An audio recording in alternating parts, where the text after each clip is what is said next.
सिन्हा जी इस वक्त मेरे साथ जुड़ गए हैं और साथ ही डॉक्टर रवि मलिक भी मेरे साथ जुड़ गए हैं। ये जो मरकज का मामला हुआ है निजामुद्दीन में, उस पर हम बातचीत करेंगे। पवन जी, सबसे पहले मैं आपके पास आ रहा हूं। आपने देखा होगा कि फरवरी से ही मामले बहुत ज्यादा सामने आने शुरू हो गए थे। देश ने होली नहीं मनाई, त्योहार नहीं मनाए, जो पूजा स्थल है वो बंद है। उसके बावजूद में भी एक जलसे के लिए 1700 लोगों को एक जगह पर इकट्ठा हो जाना और उसके बाद फिर उसको जस्टिफाई करना, फिर हिंदू मुस्लिम का रंग देना, ये सब क्या है पवन जी?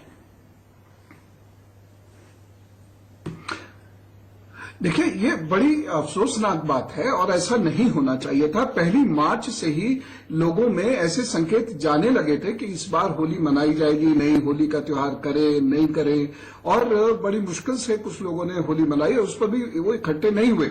अच्छा, इसमें एक मजे की बात क्या है कि एक कोई महिला बीमार पड़ी जो किसी सत्संग से लौट के आई थी और उनको लेके पूरे हिंदू धर्म के ऊपर बड़े बड़े कटाक्ष कर दिए गए। ये सब ऑलरेडी अखबारों में चल रहा था, ये सब ऑलरेडी मीडिया में चल रहा था। चीन की हालत सबको पता थी और ये लोग जहां से आए हैं वो इंडोनेशिया है, सूडान है, श्रीलंका है, म्यांमार है, इन सब जगहों से, अफगानिस्तान, इन सब जगहों से ये लोग यहां पर पहुंचे हैं। तो क्या इन्हें नहीं मालूम था? इतनी बड़ी जनसंख्या, इतनी बड़ी संख्या में लोगों को बुलाना ये कहां का औचित्य था? 13 तारीख को दिल्ली सरकार ने स्पष्ट कह दिया था। तो जहां ऑलरेडी ऑर्डर्स थे कि 20-30 लोगों से ज्यादा लोग इकट्ठे नहीं होंगे, ऐसी जगह में 1,500 से 2,000, लगभग 1,500 लोगों को इकट्ठा करना यह बिल्कुल गलत था। ये इन्होंने बहुत गलत निर्णय लिया है, जो भी आयोजन समिति है। और ये मसला हिंदू मुस्लिम का नहीं है, ये लापरवाही का मसला है जिसमें अनेक लोगों की जान जा सकती है।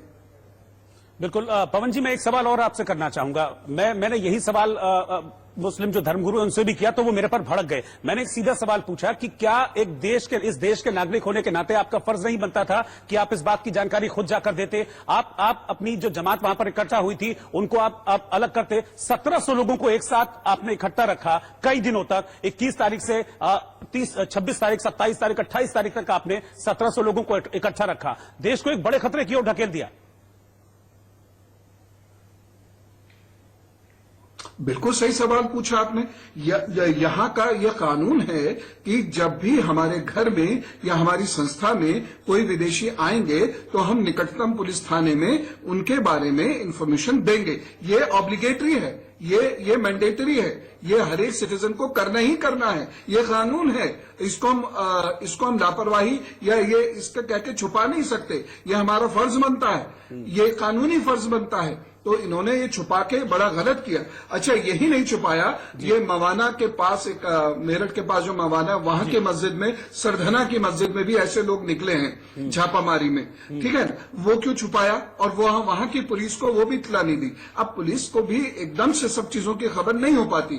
तो अब ये उसको अगर कहें ये लापरवाही थी या हो गया था, ऐसे नहीं हो सकता। और इसमें एक और चीज जो आपके सवाल से सीधी जुड़ी हुई है वो ये है कि लोग ये भी चेक किया जाए कि वीजा कहां जाने के लिए मिले थे, किन चीजों के लिए मिले थे, क्या वो किसी रिलीजियस गैदरिंग को अटेंड करने के लिए मिले थे?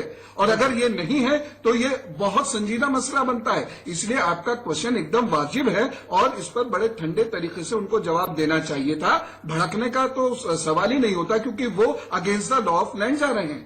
जी बिल्कुल। शिवानी इस वक्त मेरे साथ मुंबई से जुड़ गई हैं। शिवानी, क्योंकि अब देश के 19 राज्यों में इस जमात से जो लोग आए थे इसमें हिस्सा लेने के लिए, वो देश के 19 राज्यों में फैल गए। इस तरह की रिपोर्ट सामने आ रही है अलग अलग राज्यों में। कई राज्यों से ऐसी रिपोर्ट भी आ रही है कि कुछ लोगों की जान भी गई है, करीब 10 लोगों की मौत हुई है। और अभी थोड़ी देर पहले एक ब्रेकिंग थी कि तमिलनाडु में ऐसे 45 केस सामने आए हैं। मुंबई की मैं बात करूं, महाराष्ट्र की मैं बात करूं, तो इससे रिलेटेड कोई अपडेट? और पुलिस और सरकार अब किस तरीके से उन लोगों को तलाशने की कोशिश कर रही है?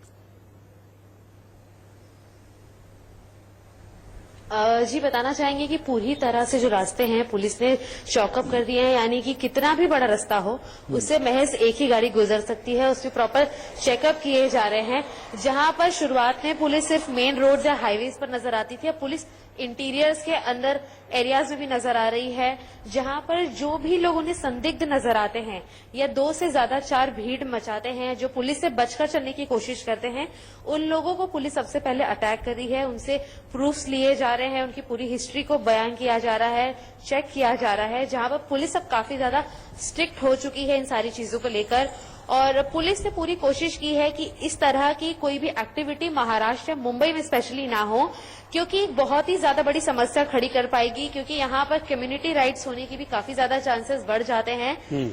हालांकि यहाँ पर फिलहाल पुलिस ने अपनी तरफ से पूरी कोशिश करके सिक्योरिटी को तेजी कर दिया है। साथ ही साथ लोगों से बार बार रिक्वेस्ट की जा रही है कि वो किसी भी तरीके का ऐसा स्टेप ना ले। कोई भी अगर अनजान व्यक्ति जो काफी दिनों से इनके बीच में नहीं रह रहा हो, अगर वो वापस लौट आया है तो उसकी भी खबर पुलिस को पहुंचाने के लिए लोगों से निवेदन किया जा रहा है। जहां पर एक नए स्थान पर आने वाले हर एक नए व्यक्ति की जांच पड़ताल की जा रही है। ना ही सिर्फ उसको कोविड-19 का टेस्ट किया जा रहा है, बल्कि उसके ऐसे प्रूफ भी निकाले जा रहे हैं कि वो ऐसी किसी गतिविधि में संदिग्ध ना रहा हो या उसका पार्टिसिपेशन इन सारी चीजों में ना रहा हो, जिससे कि अगर किसी भी तरीके से वो इंसान इस चीज में संलग्न रहा है तो उस पर पुलिस तुरंत ही कार्यवाही लेगी और साथ ही साथ उससे जुड़े हुए लोगों को भी इन चीजों के तहत उन पर केसेस फायर किए जाएंगे और इस पूरे प्रोसीजर को आगे बढ़ाया जाएगा पुलिस के द्वारा, जहां पर इसके आगे ये केसेस ऑनलाइन भी रजिस्टर किए जा रहे हैं।